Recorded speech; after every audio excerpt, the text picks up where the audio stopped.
I was out in this drainage, this grizzly bear. This grizzly bear, my dad's there, and I'm cow calling. Okay? And you think the elk's coming. I think this elk's coming. But it's not. It's not. I see the elk go across this ridge, right? It goes across this ridge. And then I see this brown flash go down this hill in front of me. And there's a bit of a, if you look like this brown flash has to go down this ridge and then around the corner of the spine of the ridge and stay down in the valley. I know that above me is a elk carcass freshly killed yesterday. So I'm waiting for this big bull elk. I'm looking this way. And I turn around. I look down below me, and 100 yards below me, my dad's here, I'm here, and I turn around below me, and there's a giant bear 100 yards below me. I turn all the way around. I'm like, Dad, there's a bear. There's a bear. There's a bear. There's a bear. I have my pistol right here. Does your dad have a pistol? He's not. He has a bow only. I have a pistol and bear spray. Does your dad have bear spray? He does not. At this point, he's not.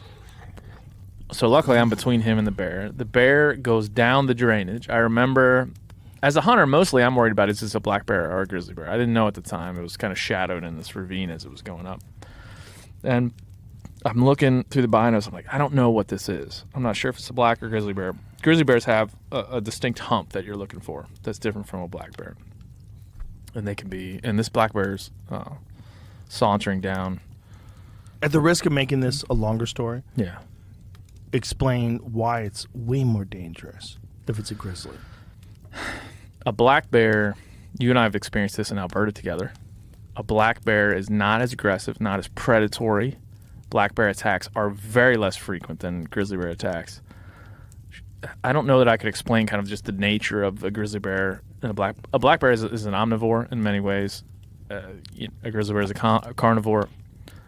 And in this scenario, if it was a black bear, I would be looking to shoot it rather than being afraid of it because I love black bear meat. It's delicious. And black bear fat. You've had Clay Newcomb on. You make bear grease. It's one of the best things that there is. So I guess that maybe explains the difference. And then for people, like in comparison, it's like a golden retriever versus a wolf. Pretty much. That's a pretty good comparison. It's a completely different animal. I wish there was a wild apologist to kind of really lay it out there. He would probably say German Shepherd wolf. Yeah, something like that. Probably That's would say. Fucker. I'm trying to be like more comedic. But right. It's a different animal. It is. And I would say that you've seen it when we were hunting bait in Alberta. Yeah. When a black bear comes in, you're willing to stand your ground. We were on our way. We saw a grizzly in Alberta. When we were on our way to where we were hunting, looking eye to eye with a grizzly is wild. It's a wild thing. And when a grizzly bear comes through a stand of timber or mountainside in this case, things go quiet. And we didn't even, when I was in Alberta, the one I've seen in the wild was not that big. But the one you saw was big. This is one of the biggest bears I've ever seen. I'm talking big hind end, just Give me a roundabout. I have no idea. I would guess it at the 6.5 to 7 feet. Oh, I don't know how to guess how much it weighed.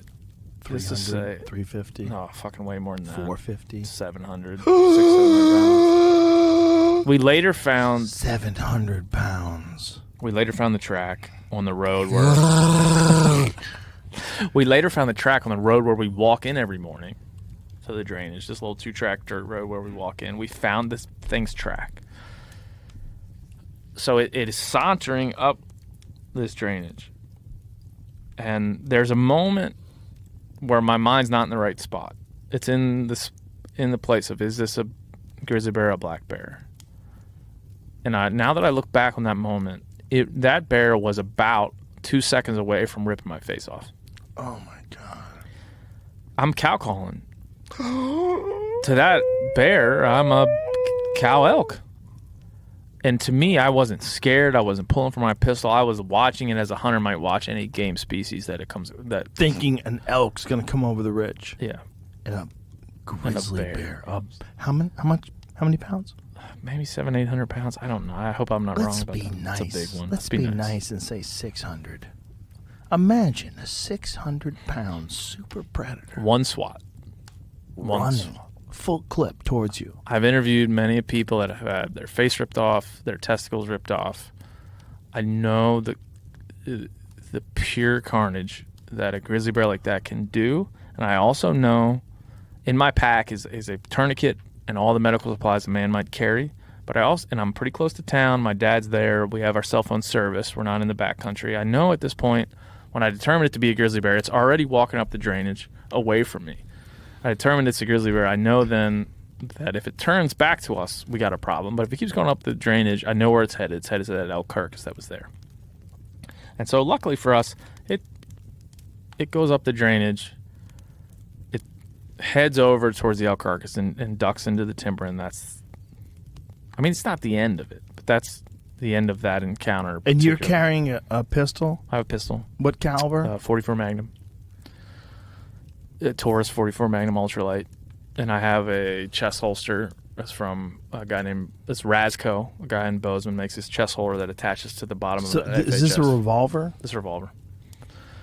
And I have bear spray on the hip belt of my. So you can get off six shots? I can get off 6 shots. 6 shots. And I know, again, having been in the industry and talked to a lot of people that have had encounters, I know kind of how this is going to go. And likely how it goes is the only way you get out of it is you get mauled and the bear loses interest, or the person that's with you saves you in some manner, right? Yeah. There's a pretty famous... But your dad doesn't have a gun. He doesn't. He has a bow. And you're in front. I'm in front. Oh. So I'm between these two. And again, this is... Is your pistol in... Is it... You have to open up a snap to pull it out? No, or is it it's in fully, Kydex or something? It's fully in a molded holster that I can pull out and present. Right. Easy. It'll be double action because I don't have it cocked. And do you have a thought when that's happening where he might run away, but if I shoot him, he might attack me? Yeah, I mean, as there's like a calculation, right? Yeah, and again, as a hunter, I'm more interested in what is this thing doing, why is it here, than I am like I should run away. Right. And that is, I think, both appropriate and also probably not the best thing to be doing, man. Like you should probably be. Can you remember what you thought? Like what went through your head when you realized it wasn't an elk, and it was a giant grizzly bear? Finally. Finally. Yeah. Because you are in the country where you know. Dude, I've been out in June setting a trail camera and heard a wolf howl. I told you, I talked to the game warden. He's like, there's bears around. And so the thing that you do is you prepare for the worst, and you really, really prepare for the worst. And I did it knowing that there's folks that I've talked to, like I said, that have had really life-changing experiences. One of them in Kodiak, a brown bear ripped off his testicles. One of them in Alaska, a brown bear, or I think grizzly bear, ripped off his face. And so I know these stories. I know them all too fucking well. There's a video of that one guy. Yeah. Pretty recently. Glenn Bond. Yeah. How many, 4 or 5 years ago, right? It would have been back in, roughly whatever, that. Give or take a few years. Yeah. That one is available online. It's horrendous. Kind of, yeah. They keep pulling it offline. They put his face back together again. Pretty good. I have the full... I talked to that guy. I know that guy very well, and I have the full story of that. You can listen to it on the Hunting Collective. There's a podcast with Brett Bond. Yeah, I listened to it. It's amazing. It's a whole nother show, probably. But it's like that's one of those conversations where like a vegan or an animal rights activist would be like, good. Some people might say that. Some people might say that. Like, I'm glad that fucking bear and people said that about Brett Bond and his father Glenn. Yeah, who they was did. attacked. There was a lot of people saying, like, because they were hunting bears at the time, and they were hunting bears in their den on the Denali Highway in Alaska. Yeah. And so people were like, good, you hunt them in their den, that's what happens. And again, and that's where I come back to the emotion of finally, because so much of my hunting life in Montana has been anticipation of those encounters. And that was the first ever? With a bear, with a grizzly bear, yeah. Wow. Well, not the first ever in my life. First ever in Montana. I was once on a caribou hunt up in Northwest Territories. they helicopter you out into the middle of nowhere, and then you have I think a 12-hour delay before you can hunt once you've been helicoptered into the wilderness.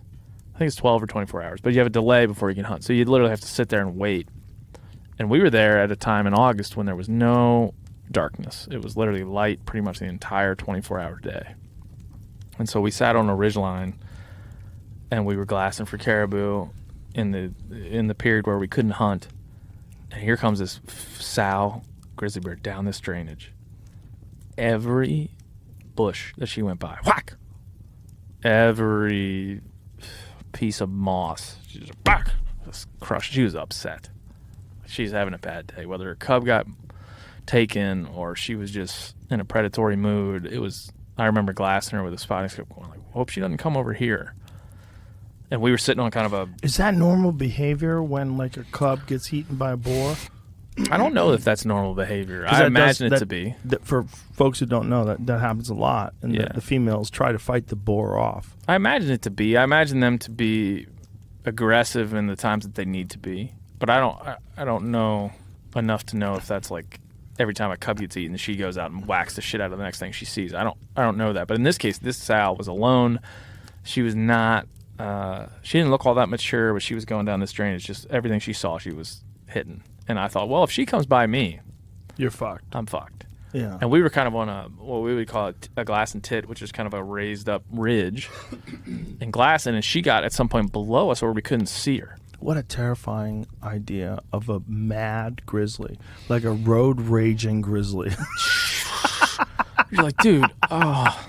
And then that's you think what that like, is. It's like someone just fucking fuck you. And where do grizzlies live, right? The grizzlies don't live by the urgent care. Right. They live in places where if they whack you, you're fucked. You're fucked unless your friend knows how to. If they break both your legs, you have to crawl to safety. Right. If you can. So in the examples of Brett Bond, who we were just talking about, he saved his father. His father got his face ripped off by a grizzly bear. He comes running down the hill with his .454 Casull, shoots this bear, bang, bang, bang, bang, bang, kills it. It actually, I was reading some of his accounts of the hunt. He measured 5.5 feet from his bootstrap to where the bear died when he was defending his father's life. His father had been attacked. Oh my God! How much did the bear weigh? The bear is now in Glenn Bond, who's 70. He's probably in his 80s now. Is in his living room. He got it mounted, full standing mount, and it's in his living room. I bet that bear weighed 800 plus pounds easy. And again, apologies for getting that wrong if that's the case. But we got to wrap this up. But before we wrap this up, how does that bear story end? Is that it? Yeah, the bear leaves and goes to eat that elk carcass. How close were you at the closest time? 80 yards. Toward death. How many seconds would it take for a bear to sprint at you from 80 yards? 2. Do you think you'd have time to pull the gun? Well, we did a whole thing with Clay Newcomb, if you look on the old Meat Eater YouTube, where we tried to figure out how quickly you could draw your bear spray or your pistol. Not so quick. Not so quickly. Not so quick. I probably would have gotten mauled. But again, that's the reality of the world in which we live, Joseph. Rogan. That's a nice thing to say if you don't get mauled. If you do get mauled, you should say, I should take up roller skating. Yeah, if you don't get mauled, you're like, ah! If you don't get mauled, like, I am going roller skating from here on out. I'm going to take up crochet. Yeah. Like, if you got mauled and you had the opportunity to not get mauled, you're like, yeah, I'm going to do something else. I'm going to keep my face.